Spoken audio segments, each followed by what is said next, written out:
ننزل من القرآن ما هو شفاء ورحمة للمؤمنين السلام عليكم ورحمة الله وبركاته نحمده ونصلي على رسوله الكريم أما بعد فأعوذ بالله من الشيطان الرجيم بسم الله الرحمن الرحيم সম্মানিত ভাই এবং বোনেরা, আজ আমি আপনাদের সামনে আলোচনা করব জিনদের প্রকারভেদ, জিন কত প্রকার এবং কি কি, সেই বিষয়ে আজ আমি আপনাদের সামনে আলোচনা করব। আপনি যদি আমার আলোচনা বুঝতে চান, আমার এই ভিডিওটি শুরু থেকে শেষ পর্যন্ত দেখতে থাকেন। তার আগে একটি কথা না বললেই নয়, আপনি যদি আমার চ্যানেলে নতুন হয়ে থাকেন, আমার চ্যানেলটি সাবস্ক্রাইব করে দিবেন নতুন নতুন ভিডিও পাওয়ার জন্য। জিন তিন প্রকার।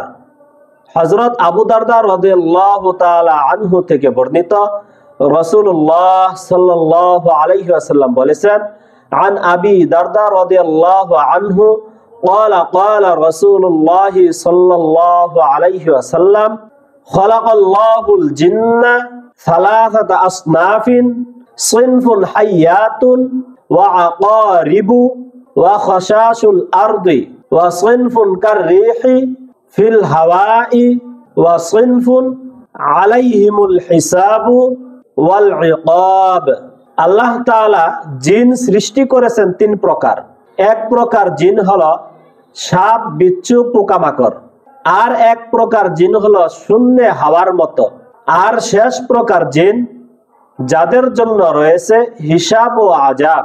আরেকটি হাদিস, হযরত সালাবা খুশান্নি রাদিয়াল্লাহু তাআলা আনহু বলেন, রাসূলুল্লাহ সাল্লাল্লাহু আলাইহি ওয়াসাল্লাম বলেছেন, আল জিন্নু সালাসাতু আসনাফিন ফাসিনফুন লাহুম আজনিহাতুন ইয়াতিরুনা বিহা ফিল হাওয়াই ওয়া সিনফুন হাইয়াতুন ওয়া কিলাবুন ওয়া সিনফুন ইয়াহিল্লুনা ওয়া ইয়ালআনুনা।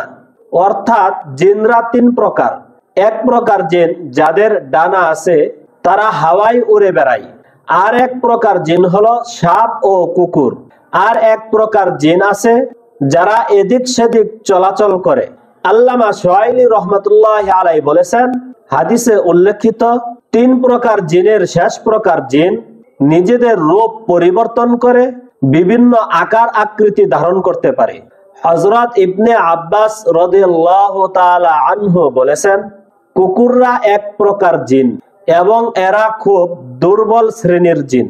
সুতরাং খাবার খাওয়ার সময় যদি কারো কাছে কুকুর এসে বসে থাকে, ওনার জন্য উত্তম হলো ওই কুকুরকে তাড়িয়ে দেওয়া অথবা ওই কুকুরকে কিছু খাবার দিয়ে দেওয়া।